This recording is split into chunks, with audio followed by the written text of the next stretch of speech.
mismo comer fruta, las mismas frutas, pero uno come las frutas más chicas, otro come las frutas más grandes. Hay tres especies de lagartijas que viven en un árbol, pero unas viven en la copa del árbol, las otras viven en la mitad del árbol y utilizan distintas coberturas de vegetación. Entonces, el nicho de la especie, ¿cierto?, tiene necesariamente que poder dividirse y ser utilizado de una manera distinta, porque si no habría competencia, una competencia interespecífica. Entonces, ¿por qué la otra no? Porque dice, dos especies diferentes comen lo mismo en el mismo momento del día. Ahí están compitiendo. Individuos de la misma especie compiten entre sí. Competencia. Aparte dice la misma especie, ¿cierto? Después dice dos especies que comparten el mismo nicho. Los nichos en realidad no se comparten, ¿cierto? Ya. Yo creo que ese era un poquito más difícil. Es así. Después. ¿Cuál de las siguientes afirmaciones es o son correctas en relación a las diferencias entre hábitat y nicho? Ya, los hábitats no pueden ser compartidos, pero los nichos sí, no, al revés, ¿cierto? El nicho es donde el organismo vive, no. Ya, de partida ahí ya, no. El hábitat es donde el organismo vive, el nicho es la función que el organismo tiene en su ambiente, sí. Acuérdense que el nicho es como bien abstracto, ¿eh? Es un concepto abstracto en ecología. Y no es solamente una cosa, sino que es como todo lo que el organismo cumple, su función, la interacción que tiene, cómo sobrevive. ¿Ya? Entonces, como mucho más amplio. De hecho, el nicho está dentro de un hábitat, ¿cierto? Y puede haber muchos nichos distintos dentro de un hábitat. Y después dice, los nichos no pueden ser compartidos, pero los hábitats sí. Sí. Entonces, ahí habían dos. Dígame. ¿Ahí teníamos que marcar las dos o podría ser una? Es que aquí dice cuál o cuáles. Ya. Se marcó una, la mitad del puntaje. Ya. Yo pensé que era así como una pregunta trampa, así como Ya. ¿cuáles? No, porque si no, no le hubiese puesto. Ya. Claro, o sea, si hay más de una opción, le voy a poner siempre Es eso. que me hacían sentido las dos, pero no Claro. pensé que podía marcar las dos. Ya. Sí, yo di la explicación, pero como ya después. Ya. ¿Cuál de los siguientes términos representa un ejemplo de un componente biótico del medio ambiente? Biótico, vivo. Los saprófitos. La temperatura no, el agua no. Los saprófitos, ¿qué son? ¿Qué son los saprófitos?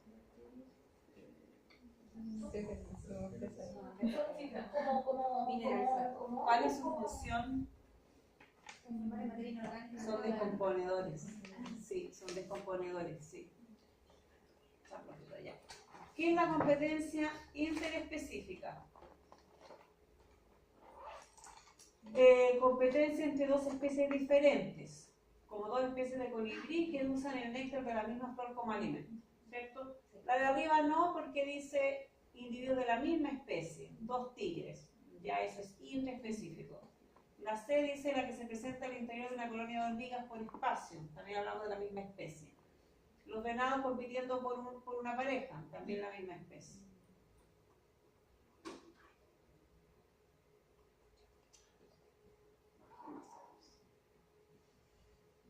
¿Cuál de las siguientes definiciones corresponde a la de un bioma? Una región que es definida en base a las plantas y animales que allí predominan. ¿Qué pusiste? La A. Sí. Claro, no, porque la interacción entre factores vivos y no vivos en un área particular es un ecosistema. Claro. El bioma, ¿se acuerdan que es una región más grande? De hecho, en el bioma pueden haber muchos ecosistemas. Esto ya es una región particular. ¿Cómo se llama la interacción que está representada en la figura? Dramatrófica. ¿Por qué no es una cadena trófica? Porque las cadenas son pocos eslabones. Claro, la cadena en realidad, ¿cuántas cadenas hay? Claro, es como lineal, exacto. ¿Cuántas cadenas habrían ahí en esa trama trófica? Más o menos. ¿Cuántas ven? 3, ¿cierto? Ahí hay 3 cadenas alimenticias. Un organismo detritívoro de tipo saprófago, ¿qué hace ese organismo? Claro, ¿cierto? Porque hay distintos tipos de detritívoros. Hay unos que se comen los cadáveres recientes, ¿cierto? Así como ¿cuál podría ser ese? La hiena. Después está el que come cadáveres muy alterados, que son los saprófagos, y están los que se alimentan de excrementos de animales, los coprófagos, ¿cierto? Y ahí están los escarabajos. Por ejemplo, las lombrices son saprófagos. ¿Verdadero o falso? De la misma figura, ¿cuál es el consumidor, un consumidor secundario? Dice aquí, dice que es el sapo. ¿Es el sapo un consumidor secundario? Sí. ¿Qué hace el consumidor secundario? Se come al consumidor primario, y el consumidor primario es, por general, un herbívoro. Sí. Ya. Verdad. Entonces, en el ciclo de nitrógeno, el gas es convertido en nitrógeno utilizable por las bacterias.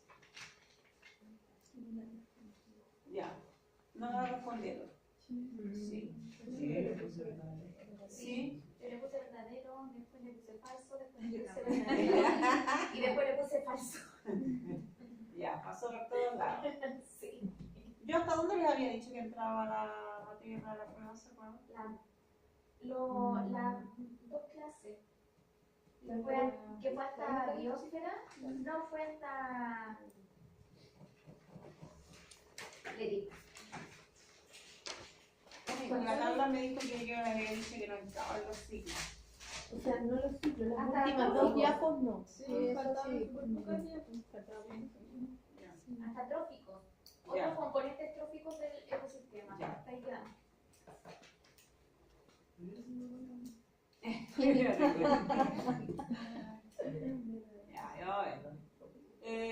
La mayoría de las especies de cangrejos ermitaños tienen abdómenes largos y blandos y viven en conchas vacías de otros animales. Esta interacción es un ejemplo de comensalismo, ¿no es cierto? Porque Pero después yo estaba en duda, yo sabía que era comensalismo, pero después, como repetimos harto de la palabra inquilinismo. sí, pero es que el inquilinismo es una forma de comensalismo. O sea, si yo le hubiese puesto ahí inquilinismo, hubiese sido también correcto. Sí, porque es un tipo de comensalismo. Le puse verdadera, falsa, verdadera, falsa. Ya, un cierto tipo de crustáceo crece en la espalda de una ballena, pero sin causarle daño, utilizando a las ballenas como refugio y forma de transporte. Esta interacción es un ejemplo de parasitismo. Falso, ¿cierto? Porque no le hace daño. Una planta proporciona a un hongo azúcares y otras moléculas orgánicas al hacer fotosíntesis. El hongo tiene una red de estructuras similares a hilos llamadas hifa que le permiten capturar agua y nutrientes del suelo y proporcionarlos a la planta. O sea, la planta le da al hongo los azúcares, ¿cierto? Y el hongo a su vez le da alimento a la planta. Entonces, esta interacción es ejemplo de mutualismo, ¿cierto? Cazar, capturar, matar y comer a otro organismo es característico del inquilinismo. Falso, ¿cierto? Porque ¿eso qué es? ¿Cómo llamaríamos eso? Depredación, ¿cierto? Con la excepción de la herbivoría, pero todavía es depredación. Ya, y acá tenemos, ¿cierto? Hormigas, corales, cisnes y ñus. Población social. Ya, está bien. Decía, una sola palabra. Sí, pues yo después dije, no, pero esta es.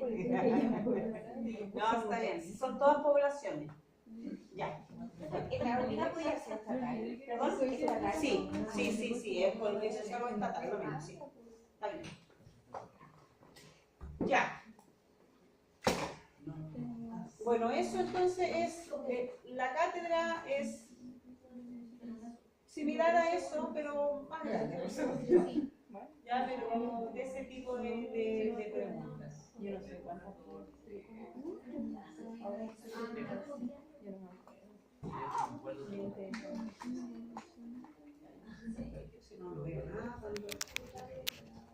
Ya, vamos a seguir, ¿cierto?, con la unidad 1, con todo lo que es la ecología de poblaciones. Pero ya nos vamos a empezar a meter ya mucho más en detalle con los distintos aspectos que tiene la ecología de poblaciones y ahondar en las relaciones, en los ejemplos, en varias cosas. Ahí tenemos por lo menos una lista de algunas de las cosas que vamos a comenzar a ver. cuando hablábamos, ¿cierto?, de la ecología y veíamos los niveles organizacionales, ¿cierto?, veíamos que cada uno de estos niveles tiene propiedades particulares, ¿cierto? Sin embargo, cuando uno estudia la ecología, no necesariamente tiene que pasar por los distintos niveles. O sea, si yo quiero estudiar la comunidad, no necesariamente tengo que ser un ecólogo de individuos o un ecólogo poblacional. Simplemente yo puedo comenzar a estudiar cada uno de estos niveles por separado. No necesito llegar al anterior. Pero sin embargo, las propiedades de un determinado nivel se relacionan siempre, ¿cierto? De alguna manera, con las propiedades que tienen los niveles anteriores. Eso siempre es importante. Entonces, si yo averiguo o descubro algo en uno de estos niveles, va a apoyar necesariamente al nivel siguiente. Veíamos, ¿cierto?, cuando hablábamos del individuo, cosas muy específicas, particulares, como la fisiología del animal, como el comportamiento. Ya cuando vamos a nivel poblacional, estamos hablando de características de un grupo de individuos. O sea, aquí empezamos a ver dispersión, densidad, crecimiento. Aquí lo que queremos es caracterizar a un grupo de individuos. Porque claro, cada individuo tiene características particulares, ¿cierto? Yo tengo un peso, tengo una altura, tengo una forma de comportarme. Entonces cada individuo tiene todas estas características. Cada uno tiene un determinado metabolismo, ¿cierto? En algún momento nosotros obviamente nos reproducimos y después nosotros morimos. Entonces, luego, ¿cierto?, cuando expresamos nosotros de alguna manera el crecimiento individual en el tiempo. O sea, aquí usamos un concepto, en este caso, ¿cierto?, por ejemplo, aquí tenemos la altura.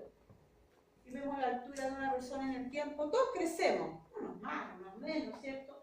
Pero todos crecemos. Entonces, la curva de crecimiento de un individuo tiene una forma que se le llama como una curva asintótica, ¿cierto? Lo que significa que los individuos crecen, ¿cierto? Crecen más a temprana edad, luego crecen menos y llega un minuto en que ya uno no crece más. Entonces uno tiene un crecimiento que está definido. Entonces esta curva se llama curva de tipo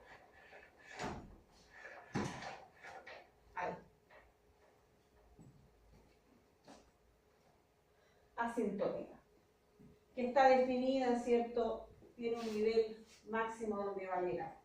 Esto se puede usar con el peso, se puede usar con la altura, uno puede analizar cualquier situación, cualquier carácter distinto o un parámetro distinto de un individuo.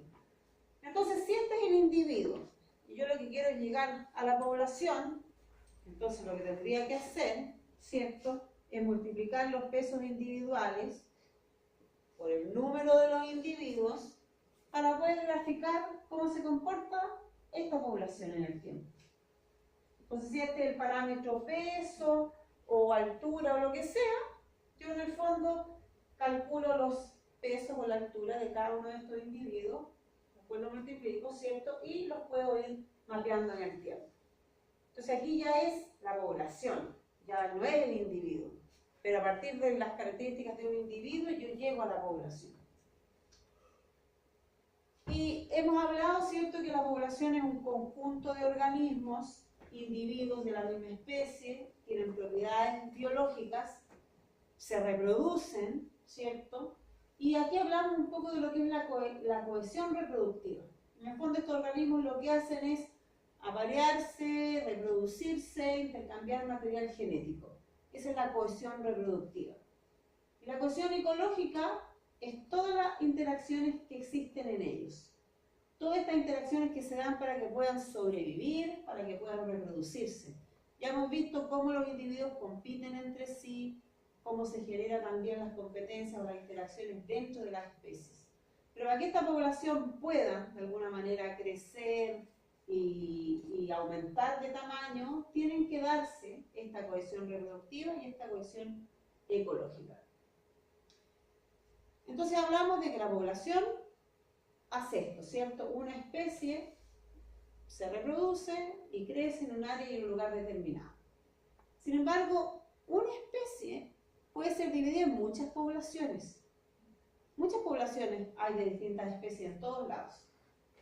Y estos individuos, ¿cierto?, de esta población son más similares entre sí que los de la misma especie, pero de una población que está más lejos. Entonces ahí hablamos de una población local, ¿ya? Ya lo va quedando un poco más claro. Entonces hablamos de una población local, donde los individuos son más semejantes reproductivamente que los individuos de otra población. Esto implica, ¿cierto?, que los miembros de esta población se mueven a través del mismo rango geográfico, pero como son poblaciones distintas, no se van a parar, no se van a reproducir, ¿ya? Y esto se da en muchas partes y por lo general se da cuando existen barreras geográficas o separaciones de distancia, por ejemplo. O, por ejemplo, ¿qué puede pasar? Podemos estar en la Antártica o en el Ártico y hay un deshielo, un glaciar se cae, se rompe y deja separadas, ¿cierto?, a dos poblaciones, a dos grupos de la misma especie. Con el tiempo, estas poblaciones pueden llegar a separarse tanto una de la otra, a cambiar probablemente producto de algún evento de temperaturas, que van a adquirir caracteres distintos.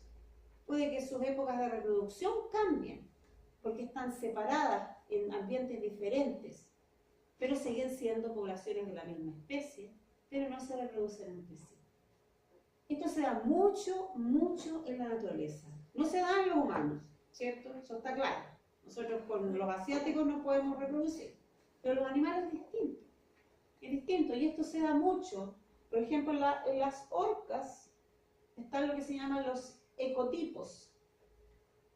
Y estas orcas es muy probable que haya sido algún evento glaciar muy antiguo que las separó y ellas tienen sonidos distintos, comportamientos distintos, comen cosas distintas, pero se mueven por el mismo lugar. Entonces puede que sean las orcas que están más en el Pacífico Norte, con las orcas que están en el Pacífico Sur, se van a mover todas por el mismo Pacífico, pero no se van a reproducir entre sí. Profe, ¿y alguna característica física cambia? Claro, ¿Sí? sí. En algunos casos hay en la morfología, ¿cierto? Por ejemplo, ahí uno puede ver que la longitud de las aletas son distintas, de la aleta dorsal, la curvatura de las aletas es distinta. Hay otro caso que se da en las tortugas marinas, en la tortuga verde, la Quenonia midas. También, esta especie tiene muchas poblaciones en distintas partes del mundo. En el Galápagos, no sé si me he contado esta historia, parece que esta no. Me voy a contar muchas historias de Galápagos. Si empiezo a repetir una, me dicen, para no contárselo. Igual le voy a dar un montón de ejemplos, no se puede que de repente repita alguno. Cuando yo trabajaba en las Islas Galápagos y trabajaba en las áreas de forrajeo, yo capturaba tortugas y les hacía un montón de cosas, entre sangre y mediciones y el peso y todo, para entender a la población de tortuga verde de Galápagos. Encontraba que en las áreas de alimentación habían tortugas que se veían muy distintas. Y yo las miraba y les contaba las placas, que así se identifican las tortugas, les contaba las placas laterales, las placas de la cabeza, eran Quenonia midas, pero eran muy distintas. Y empecé a investigar, resultó que había una historia de los años 60 que hablaba de la tortuga amarilla de Galápagos. Y en ese tiempo, la gente que vivía, los habitantes, decían que habían dos tortugas distintas. Una era muy gorda, ¿cierto?, con la cabeza muy pequeña, con mucha grasa. La otra era como la típica tortuga verde. Y que incluso ellos, cuando las mataban, ¿cierto?, para comérselas, sacaban 8 veces más aceite de una de las tortugas que de la otra. Y a una la veían reproduciéndose y apareándose y a la otra nunca. Entonces se generaron como estas historias así, no, es un mutante estéril, ¿ya? Y bueno, y pasaron todos estos años, cuando yo empecé a trabajar en Galápagos y empecé a ir a las áreas de alimentación, dije, ¡ay, esta parece que es esa tortuga amarilla! Y fue un gran descubrimiento, yo andaba con unos gringos y fotos de las tortugas. Fue un enorme descubrimiento. esa es la tortuga amarilla. Ya, pero ¿qué tortuga es? O sea, ¿es la misma especie? Sí, pero ¿y por qué entonces tan distinta? Y bueno, antes, años atrás, no existían las herramientas de la genética. Entonces lo que hicimos nosotros fue tomar una muestra de tejido y de sangre y correr la muestra y analizarla genéticamente para ver el haplotipo. En el fondo era como su secuencia de ADN. Resultó que, claro, era la misma especie, pero había una pequeña variación. Cuando comenzamos a averiguar de dónde, cuál era el origen de esa tortuga nacía en el Indo-Pacífico. Esa tortuga era de Papúa de Nueva Guinea, de esa zona. Las tortugas tienen algo que se llama natal homing. Ellas nacen en un lugar, se van, a donde quiera que se vayan, y después tienen que volver a ese lugar. Entonces nosotros miramos, bueno, entonces esta tortuga nace en Papúa, viaja hasta Galápagos y luego en algún momento tiene que volver. Entonces ahí empezamos a ver lo mismo que esto, ¿cierto? Dos poblaciones de la misma especie, separadas geográficamente. Claro, cuando estas tortuguitas, ¿cierto?, por algún motivo llegaron allá y nacieron allá, sus madres y sus abuelas, etcétera, nacieron allá, esas condiciones eran totalmente distintas a las de Galápagos. Entonces, la época de reproducción en Galápagos era septiembre, comenzaban a aparearse, pero la época de apareamiento allá era totalmente opuesta. Era en otra fecha, era en junio. Entonces, cuando la tortuga amarilla estaba reproductiva, estaba allá reproductiva. Y cuando la tortuga verde estaba reproductiva, estaba en Galápagos. Entonces, a pesar de que podían coexistir en un mismo lugar, alimentarse de cosas similares, nunca se iban a poder aparear, porque sus épocas de apareamiento eran distintas. Entonces, esto es lo mismo, ¿cierto? Puede que los animales existan en el mismo lugar, pero están condicionadas genéticamente de una manera distinta. ¿Pablo? Eso no, cuando hay como diferencias que van adaptando las especies según el cambio de vida que tienen, a la otra se le denomina una subespecie o no sé si... No, en algunos casos hay subespecies, ¿sí? Y de hecho, es bien el punto que tú mencionas, porque en algún minuto se pensó que podían haber subespecies de esta tortuga verde, pero antes, cuando no habían los análisis moleculares genéticos. Pero ya cuando tú haces la genética, tú ves que la diferencia en la genética es tan grande que no es para que sea una subespecie, ¿ya? Hay como unos ciertos valores. O sea, si es menos de esto, es subespecie. Si es más que esto, no, ya se han especiado, ¿cierto? Son dos especies distintas. En este caso, ¿cierto?, es la misma especie, solo que son poblaciones distintas. Y pasa con muchos otros animales. Entonces, esto igual es súper interesante porque uno pensaría, no sé, todas las orcas que están ahí se reproducen entre sí, todas las tortugas que están ahí, pero no es así. La condición de población, ¿cierto?, y a esto es lo que nos estamos refiriendo, es tan importante, es tan grande, ¿cierto?, que genera que los individuos solamente se relacionen entre sí. Estamos hablando de la misma especie. Otra cosa distinta es cuando hablamos de la hibridización, que son dos especies distintas que se aparean entre sí. Es otra cosa. Aquí estamos hablando, la misma especie puede tener poblaciones distintas, que son separadas, que tienen distintos cantos, distintos comportamientos. Se pueden ver, pero no se tocan. Sí, se ve, pero no se toca. Entonces, ese es el término cuando se habla, ¿cierto?, de estas poblaciones locales. Entonces, las poblaciones tienen dimensiones. Se distribuyen en lugares particulares, ¿cierto?, y en tiempos distintos. Y hay una variación en esto, y eso se llama la dinámica de poblaciones. Pero, ¿cómo se regulan? ¿Cierto? Porque tiene que haber algún tipo de regulación. Cuando hablamos de regulación, puede ser una regulación del tamaño. Las poblaciones no van a crecer, ¿cierto?, infinitamente. Tiene que haber una regulación. Entonces, la población es el producto de estos elementos intrínsecos y elementos extrínsecos. Cuando hablamos de intrínsecos, son denso-dependientes. ¿Qué quiere decir? Que dependen de la cantidad de organismos, de individuos que tiene esa población. Ya lo vamos a entender un poco mejor. Por ejemplo, si yo tengo muchos conejos, ¿cierto? Entonces el número de la población o el tamaño va a depender de cuántos conejos haya. ¿Por qué? Esto lo hemos conversado un poco antes. ¿Por qué? Porque cuando hay competencia, ¿cierto? Y escasez luego de alimento, el número de la población se va a regular. Mientras más individuos hay, menos alimento va a haber, entonces el tamaño de la población va a disminuir. Entonces eso es denso dependiente, ¿cierto? Dependen del número de individuos que hay en la población. En cambio hay otros factores que no son denso dependientes, que son denso independientes, se llaman extrínsecos. Por ejemplo, independientemente del número de animales que haya, ¿cierto? Puede que no se vea afectado, excepto por el fuego. El fuego es un factor denso independiente que puede controlar, ¿cierto?, a una población y eliminar una gran cantidad de individuos. Entonces, así, de esa manera se regula una población. Hay muchos individuos, si es denso dependiente, escasez de alimento, la población se regula. Otra manera de regularlo es por estos eventos que son catastróficos. Y tenemos estos conceptos amplios cuando trabajamos con ecología de poblaciones. Hablamos de la demografía. La demografía es en el fondo todo el análisis descriptivo y estadístico. Y la dinámica poblacional analiza estas características que son dinámicas y cambiantes en la población.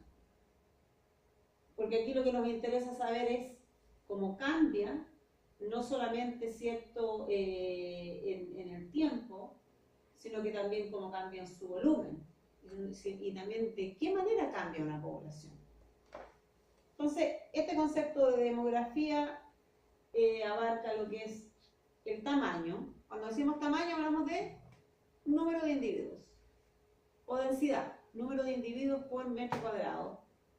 Cuando hablamos de estructura, podemos hablar de la edad de la población.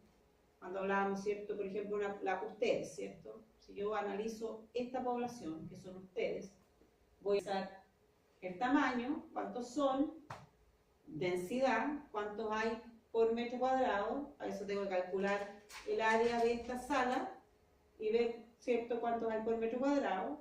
Como somos poquitos, tendríamos, ¿cierto?, un valor de densidad relajado, ¿cierto? Podríamos tener más gente. Después vamos a ver la estructura de edad. ¿Cuántos estudiantes hay de esta edad? ¿Cuántos hay de este otro rango de edad? ¿Cuántos hombres? ¿Cuántas mujeres? Y yo puedo ver cambios en el tiempo. Yo puedo hacer ahora este estudio y ver cómo terminamos, ¿cierto? Sí, no sé, subieron de peso, bajaron de peso, se estresaron, no se estresaron, ¿cierto? Al fin del semestre podríamos ver cambios. Entonces, ¿y qué puedo hacer yo? Yo puedo predecir. Si yo caracterizo a una población, luego puedo predecir cuáles son los cambios. Aquí, por ejemplo, tenemos aves. Tenemos distintos tipos, distintas aves y tenemos distintos hábitats. Y yo calculé, ¿cierto? Veo cuál es el porcentaje de cambio en el tiempo y puedo saber en los distintos hábitats cuántas aves tengo y cuánto han cambiado. Entonces, para eso me sirven los estudios poblacionales. Por ejemplo, los cambios en la población humana. Estos han sido gigantes los cambios, ¿cierto? En esta época, ¿cierto? Entre 1700 y 1800, hubo disminución en la tasa de cambio, pero si se fijan cómo ha ido aumentando la población, ha aumentado muchísimo, ¿cierto? Desde esos tiempos hasta ahora, producto de la revolución industrial y de otros impactos. Entonces, para esto yo estudio poblaciones, para poder predecir. Aquí hay una predicción, esta es una proyección de cómo va a ser el número de individuos de humanos en la Tierra, ¿cierto? Hasta el 2021.000. Y también puedo ver cuál es la tasa de crecimiento. Ahora, han habido cambios grandes, ¿cierto? Antes moría mucha más gente que ahora. Entonces, todo eso es lo que me dice a mí la ecología de poblaciones. Entonces, estas son las características que tiene una población, de cualquier tipo. de animales, de plantas, de humanos. Tenemos un número de individuos, puede aumentar, puede disminuir, y puede aumentar o disminuir por la natalidad, ¿cierto? Podemos tener muchos nuevos individuos, podemos tener pocos, por la mortalidad. Entonces estas son características que cambian en la población. Hay individuos que mueren, muchos individuos mueren, pocos individuos mueren. Densidad, y hablamos de la densidad.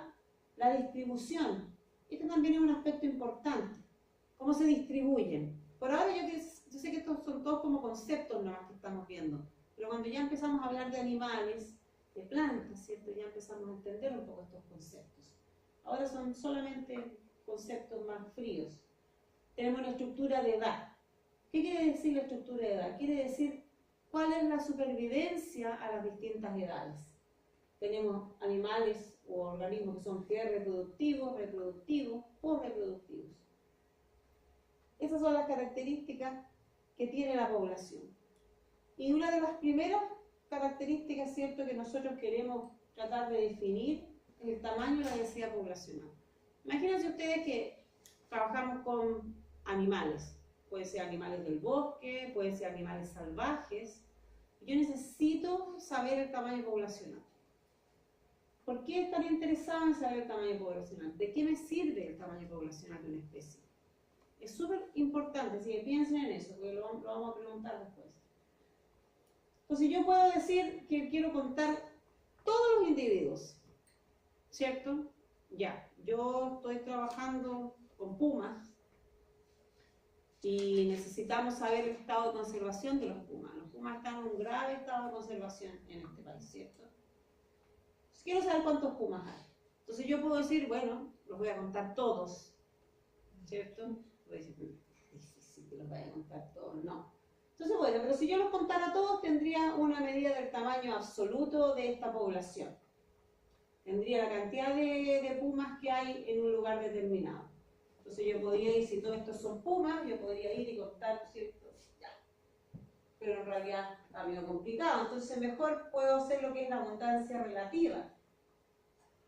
Y voy a contar, ¿cierto?, los pumas que hay en una determinada zona, en relación con el total de la población de pumas que existe en otra parte. Puedo ver su densidad, ¿cierto? Aquí sería fácil contar, si fuera de este tamaño, si fuera solamente, ¿cierto?, una isla pequeña. Entonces, cuando yo quiero saber el tamaño de una población, necesariamente tengo que considerar toda esa información. El tamaño de la población es el N, y eso va a estar basado en el número de individuos que yo cuente, más los nacimientos que hayan, menos los animales que se mueran, más los que lleguen y menos los que se vayan. ¿Ya? Esa es la ecuación poblacional que ustedes van a encontrar en todos los libros, que a veces se escribe. Pero eso con se fe hace baja. solo como de un sector del espacio donde uno más o menos calcula que hay pumas.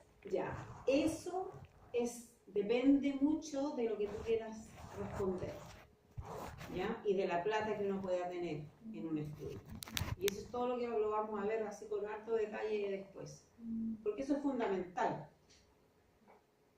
Pero ahora vamos a ir mirando las cosas un poco por parte. Entonces, ¿por qué es importante conocer el tamaño de una población? ¿Qué creen ustedes que, para qué sirve? Para saber si la especie está sana, si están reproduciendo bien. Exacto, sí. ¿Por qué? Porque además el tamaño poblacional tiene connotaciones grandes.